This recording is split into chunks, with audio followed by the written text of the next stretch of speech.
Yo, what's up, Elder Scrolls fans? It is time to talk about the origin of the Giants. Where exactly did these big ol' fellas come from? Do they share a common ancestor with humans, perhaps elves, who knows? Most Elder Scrolls fans are likely familiar with these Tundra Striders from either Skyrim or ESO, but they've actually been part of the series since Daggerfall. The Daggerfall Giants did have a language called Giantish, and a few even spoke some Tamrielic. Though the Giants from that game aren't necessarily related to the Skyrim Giants, but they might be, and my guess is they probably are. It's unknown if the various creatures that all sort of get grouped together as giants actually share a common ancestor. A source called Letter to Fane Ogvar presents Ancient Giants and Atmoran Titans as if they are two different things. So while I do believe that some of the various creatures that get referred to as giants are related by blood, it's possible that some are not. So for this video, we're focusing on these giants, the ones we can find roaming Skyrim alongside their mammoths. They live fairly solitary lives and generally won't hurt people unless found trespassing in their camps or messing with their mammoths or them.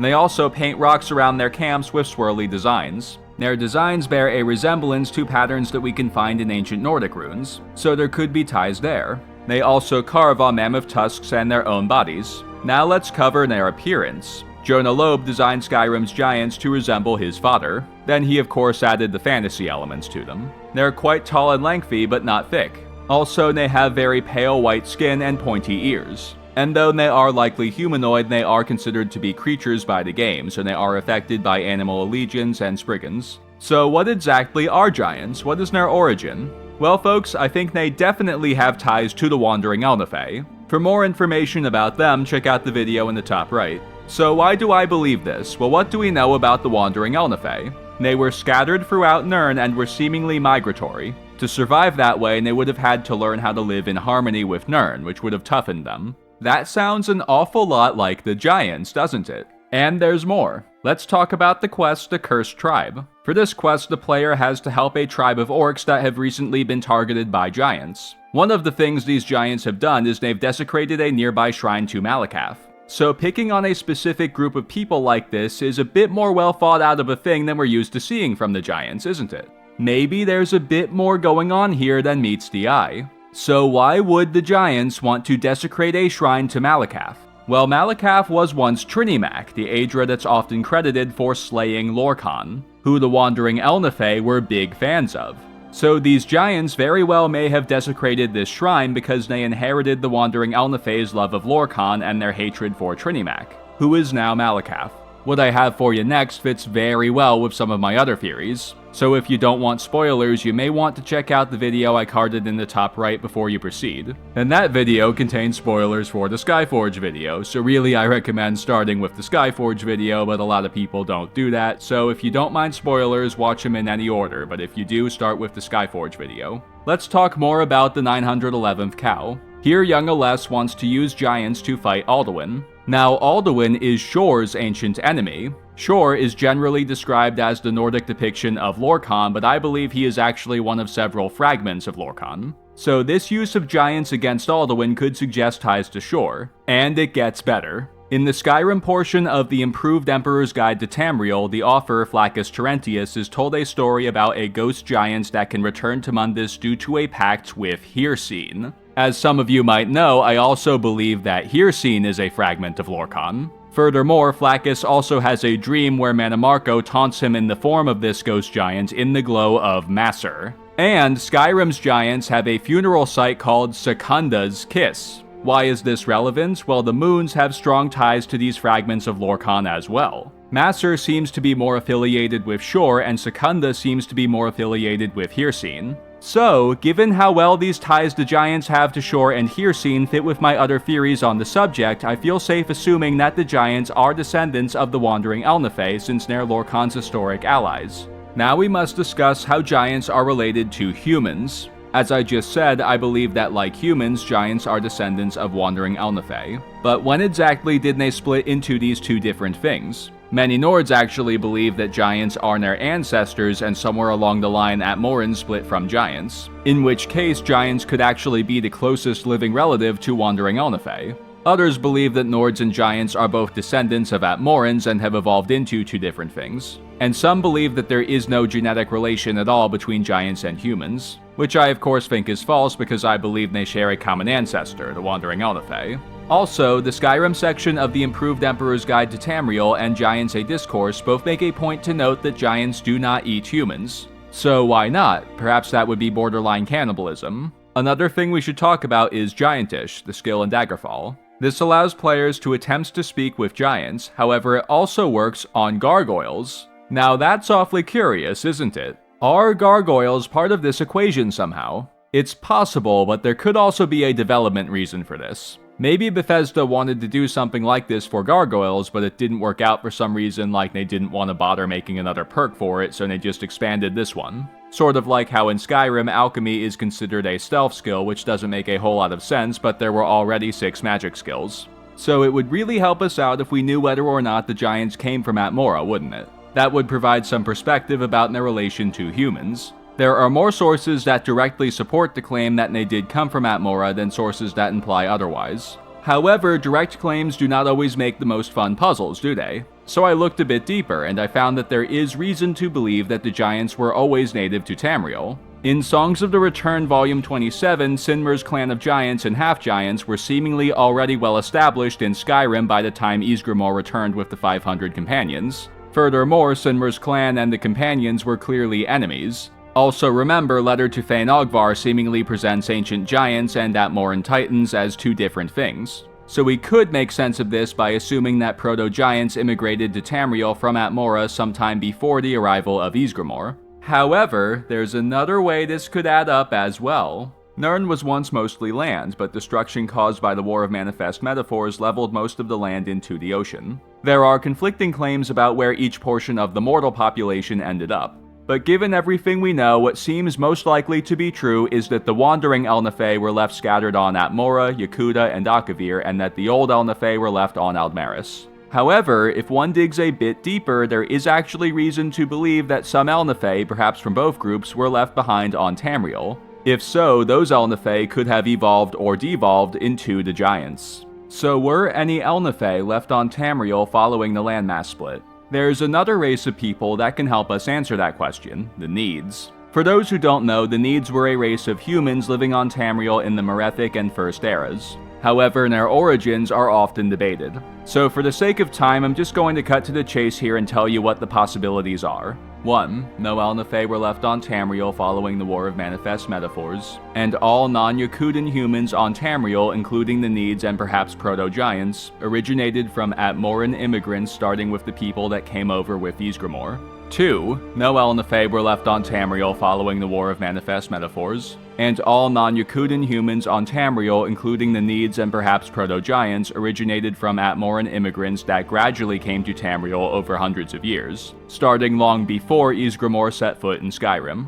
3. Elnafe were left on Tamriel following the War of Manifest Metaphors, and they evolved into the Needs and perhaps more species as well, including proto-giants. So those are the possibilities regarding the origin of humans on Tamriel. I looked into this subject thinking it might help me find some answers about the giants. However, it sort of ended up being the other way around, which will come back at the end of this video. Now it's time for theories. This time I've got 6 for you, and they are very stackable. We can easily take parts of each one to form a bigger theory. So if you have a combination of these theories that you like, let us all know in the comments.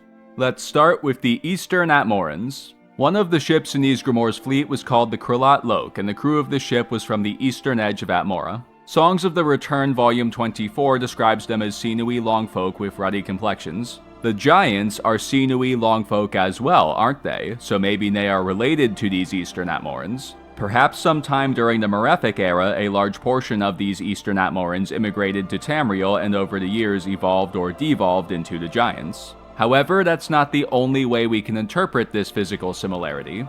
The Onus of the Ogma claims the Eastern Atmora is marshland, so perhaps the Eastern Atmorans evolved the way they did due to inhabiting that environment. And if that's the case, then the giants may have simply evolved in a similar manner due to living in a similar environment. Perhaps they're descendants of Elnafe that were left on Tamriel following the war, and these Elnafe lived in either Hjalmarch or Eastmarch and eventually became the giants. However, there's even a third way to interpret this. The Krullat Lok traveled all over Tamriel. They sailed west from Skyrim and just followed the coast, picking fights along the way. By the end of Volume 24, they were in Blackmarsh. So, the crew of the Kralot Lok looked sort of like giants and they made an impression on a large portion of Tamriel. Why does that matter? Well, it could very well be that this rumored relation between giants and Atmorans is actually a widespread misconception that stems from people confusing the crew of the Kralot Lok with giants. Let's say someone whose farm was attacked by these Eastern Atmorans walks into a tavern and hears someone else talking about their farm being attacked as well.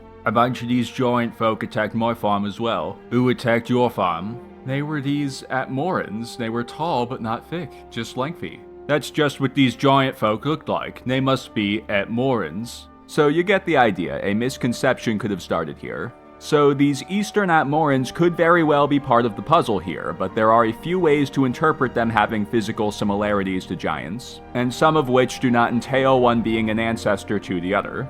Fragmente Abyssum Hermaeus Moris contains a charming little story about Ysgramor that may be relevant to the giants. Ysgramor was out hunting and a hare offered to extend his ears so that he could better track his prey. Then a fox hopped out from the brush and slew the hare. The fox then told Ysgramor that it was in fact Shor and the hare was Hermaeus Mora. And Hermaeus Mora's offer to extend Ysgramor's ears was actually a trick. He was trying to trick Ysgramor into becoming an elf. So we of course don't know if there's any truth to this story, and I'll throw in there that if this fox really appeared to Ysgramor, then it may have actually been Hircine's aspect of Gulaveg. So how is this relevant to the giants? Well, the giants more closely resemble humans than elves, except in one area. They have pointed ears. So, maybe giants were once humans and they fell for this trick of Hermaeus Mora's. It's especially fitting that Hermaeus Mora is the Daedric prince in question here because giants are slow. So maybe the trick is that he convinces humans to let him elongate their ears, but the price for that is he takes their intelligence. This is a good theory, I like this one. Hermaeus Mora is the Daedric prince of both knowledge and fate. So I like how this trick is a comeuppance on fate, like how in a lot of fairy tales there's always a catch to having a mythical creature grant your wishes. And in this case, the catch pertains to another sphere of Hermaeus Mora's, knowledge. And perhaps these drawings are supposed to be Hermaeus Mora's tentacles or stacks of books in Apocrypha. I really like this theory, and I think it's a bit more likely to have truth to it than some of the others. For a third spot, let's talk more about this landmass split that broke the surface of Nirn into continents. Something a lot of fans don't know about the Nords is that most of them actually believe that Skyrim is where their ancestors, the first humans, are originally from. They believe that non-Yakutan human life started in Skyrim, moved to Atmora, and eventually returned to Skyrim. In Nordic myths, it's commonly said that Kyne breathed life onto the land from the throat of the world, and this formed the first humans. As for why they left Skyrim in the first place, there's two prevailing theories. The Altmeri Heart of the World story claims that Atmora was originally an elven kingdom called Altmora, and it was conquered by Lorkhan and his army of humans. But this of course seems not to be the case because we're fairly certain that humans and elves did not exist until after this particular fragment of Lorkhan was defeated. Everyone was still Elnathe at that point. Also, keep in mind that this source has a major bias towards humans. The second theory is that once the fragment of Lorkhan that was leading this war effort was defeated, his army fled to Atmora because they had lost the war and needed to flee from the victors. But that's flawed as well because we are fairly certain that the bulk of Auriel's forces ended up on Aldmeris, not Tamriel. So what's the truth here? Well, the stories vaguely say that the War of Manifest Metaphors somehow broke Nirn's original landmass apart into the continents that we now know. But they never specify any sort of cataclysmic events that caused this. So, maybe rather than one singular event causing every continent to break off from Tamriel, we're talking about a few different events that caused each individual continent to break off. So, rather than thinking along the lines of one single event that caused the whole break, let's think specifically about what might have caused Atmora to break off from Tamriel. For Atmora, what most likely comes to mind for most fans is the sea ghosts. These tricky little specters are another mystery themselves, and I intend to do a video about them eventually. And for this video, I can't really tell you too much about how they're involved in this mystery without spoiling future content for them. But they're not the only entity that comes up in sources about the Sea of Ghosts. There's also a few mentions of Kyne. She's already come up in our discussions for this theory, hasn't she?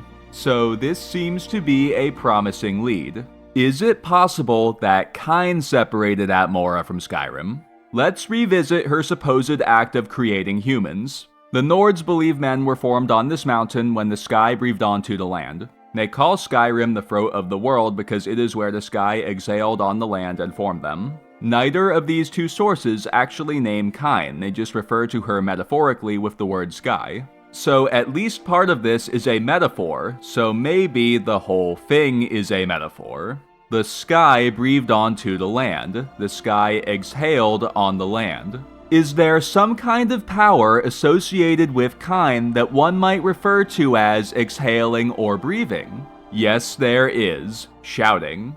So how does this all fit together? Perhaps Kyne unleashed a massive godly shout at the land that's now Atmora to push it away from Skyrim. Then, the wandering Elnathe on Atmora evolved into the Atmorans, and the ones that were left on the mainland evolved into the Needs and the Giants. And this act of the sky breathing onto the land to create humans that comes up in myths is really a metaphor for Kyne's act of setting this chain of events in motion that eventually led to humans. There's more evidence we need to discuss for this theory too. There's reason to believe that Atmora may still be moving north.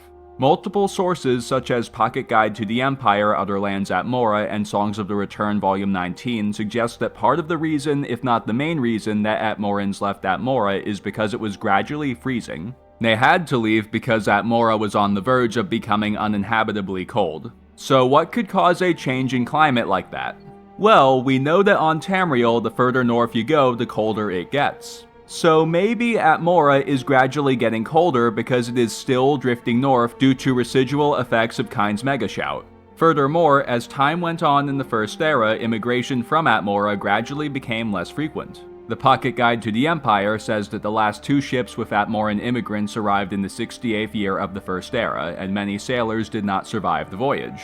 So perhaps ships started arriving less frequently because the trip from Atmora to Tamriel was gradually getting more difficult since Atmora was still moving, thus the trip was getting longer. And the immigrants may not have known that, so they may not have packed a sufficient amount of food and water for the journey. In summary here, if Atmora were still moving, that would throw off the navigators and the sailors wouldn't ration correctly, which would likely result in less ships making it from point A to point B. Hence, it could be that the reason Atmoran immigrants stopped arriving in Tamriel is because Kyne's shout was so powerful that the force of it is still carrying Atmora north.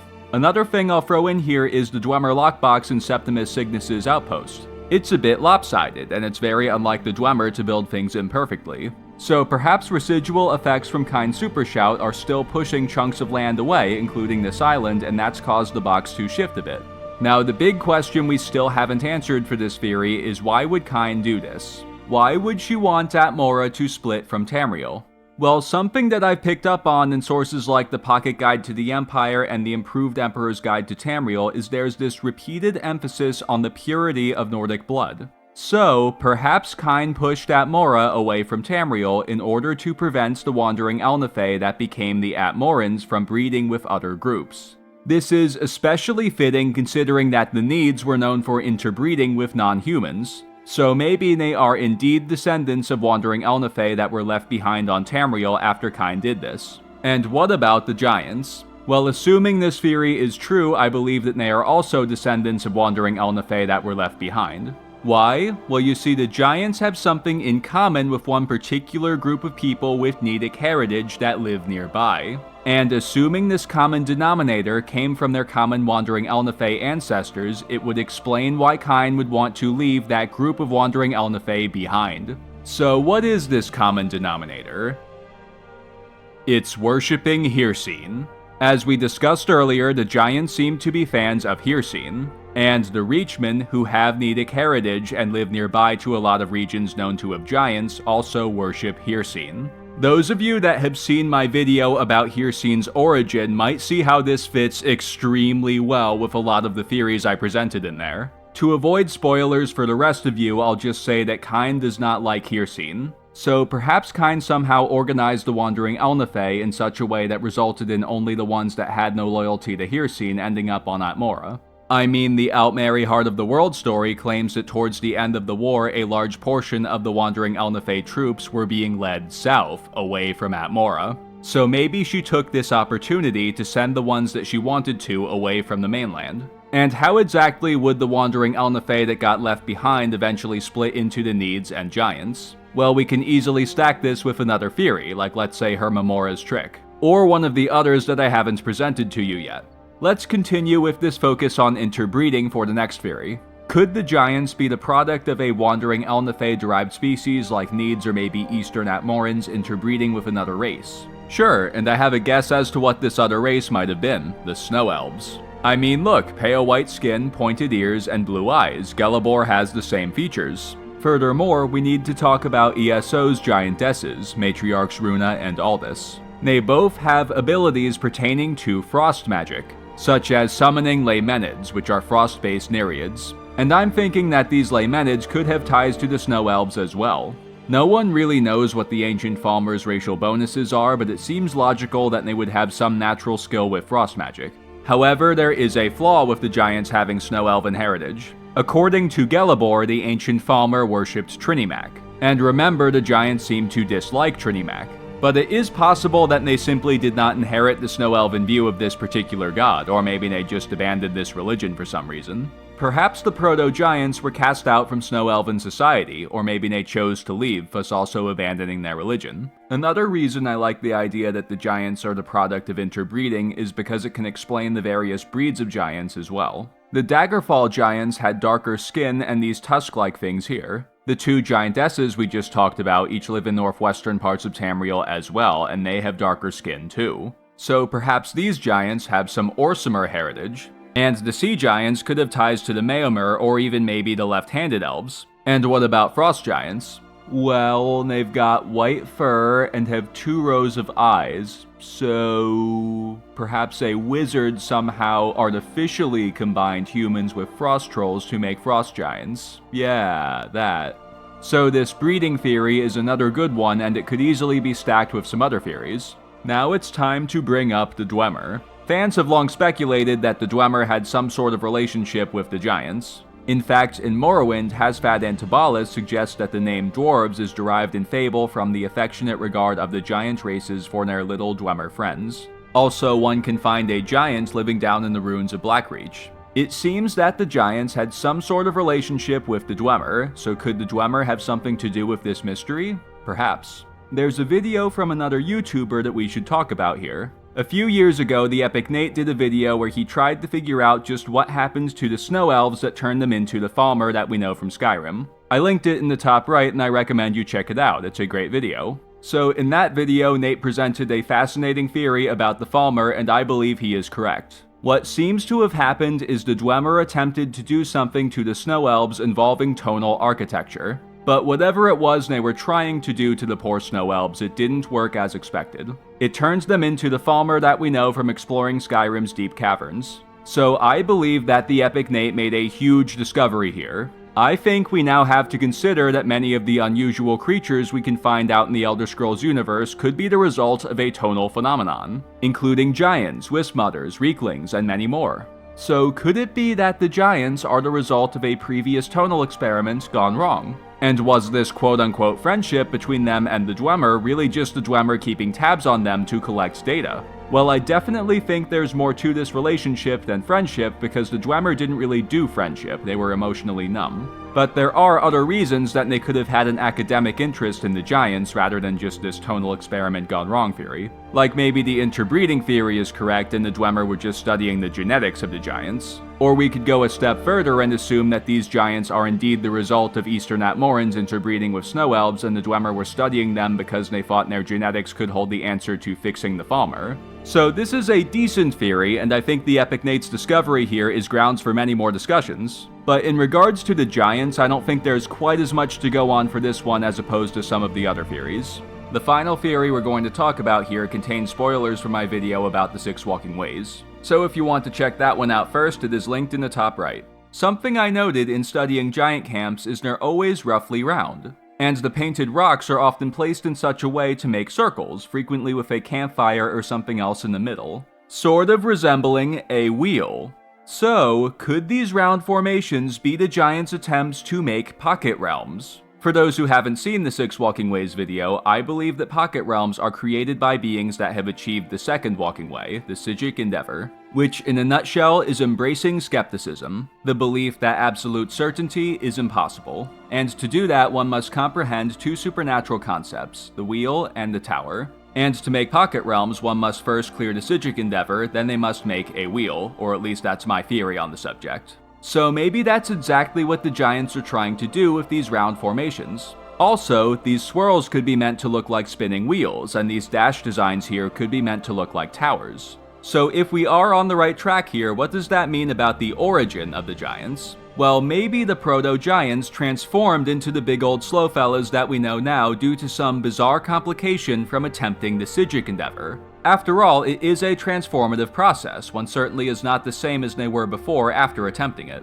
Now, assuming we're on the right track here with the Psijic endeavor and skepticism, there is something along these lines that would make sense as someone's inspiration for the Giants. Someone's idea could be that the proto-giants attempted the Psijic endeavor and as a result embraced an obscure kind of skepticism called nihilism, which is a glasses-half-empty kind of skepticism. Nihilists tend to believe things like, since we cannot be certain of anything, there's ultimately no reason to enjoy things, to have morality, those kinds of things. So this is a very uncommon philosophy. Most skeptics take the pragmatic approach and see the glass as half full. Lack of certainty means there's no reason to hate, no reason not to enjoy life, no reason for anyone to be seen as superior to anyone else. Moving on, perhaps the proto-giants attempted the Psijic endeavor, became nihilists, and decided that there's ultimately no reason to form society, learn to speak, or think much about anything at all. However, this is very flawed because, well, they don't do nothing, do they? They bother to herd mammoths, make cheese, paint rocks, make the round formations, etc. I mean, they value whatever existence they think they have enough to fight for it. So I think this is an okay theory, and I think parts of it might be right. Also, I think that some of the developers that have worked on Elder Scrolls are definitely familiar with nihilism. Why? Because there's a theological version of nihilism too, and I think a lot of the Anuic beliefs in Elder Scrolls are inspired by that. Especially a lot of the Altmer schools of thought. They have very strong ties to theological nihilism. But overall, this isn't my favorite theory, and I don't think the evidence for it is very strong. So which theory am I going with? I've decided that stacking 3 and 4 creates the most likely theory, and I think parts of the others could be true as well. So as a baseline for what I think is true here, I'm going with Kyne caused Atmora to break away from Skyrim so that the Elnathe on the new landmass would become the Atmorans and eventually the Nords. Somehow she made sure that those that were loyal to Hircine were left behind on Tamriel, and those Elnathe are the ancestors of the Needs and the Giants. Exactly when each new breed of descendants of these Elnathe came about and what mixes resulted in each of them is hard to discern, but I definitely think that these giants, the ones we know from Skyrim, have some snow elven heritage. So these fellas wouldn't have really come about until long after the Aldmer had settled Tamriel and become the various groups of Mer. We could throw a bit of the first theory in here too. Maybe at some point in the Merethic era, a bunch of Eastern Atmorans immigrated to Skyrim and bred with the other ancestors. As for why the giants are slow, we could also throw in a bit of 2 or 5 here. Or maybe there is no reason for it. I mean, it's not like anyone really chooses their level of intelligence. In summary, I'm going with the 3rd and 4th theories as a baseline, and I think parts of the others could be true as well. I think stacking these 2 is what's most consistent with Bethesda's style, and I think it's the least flawed theory to piece together here. It also fits extremely well with some of my other theories, which leads me to believe that I am making the right connections, the right inferences. Furthermore, I like how this solves another mystery for us. Assuming this is true, there were indeed Elnathe left on Tamriel following the landmass split. I also think stacking 3 and 4 is especially fitting because Hircine is all about combining different kinds of organisms. I mean, look at lycanthropy. Also, the Reachmen are very pious worshippers of his and they have very mixed heritage. So, maybe Kyne wanted to make sure her followers couldn't interbreed with other races because she feared that would steer them back towards Hircine. Could be. I am very excited to keep researching the ties between Kyne and Hircine because I believe there's more that I haven't uncovered yet. And I can't wait to share more theories about this with you guys. That's it for this one, folks. Those are my thoughts on the origin of the Giants. Thank you all so much for watching. And if you enjoyed this video, please leave a like and comment. That really helps me out a whole lot. Do you have a different idea for how these theories could be stacked? Or do you think I missed something important? Let me know below, and subscribe if you want to see future videos building on these theories. And by the way, I do know what the next mystery video is going to be. I'll put a teaser together soon and post it in the Discord like usual. Thanks again, folks, and see you next time.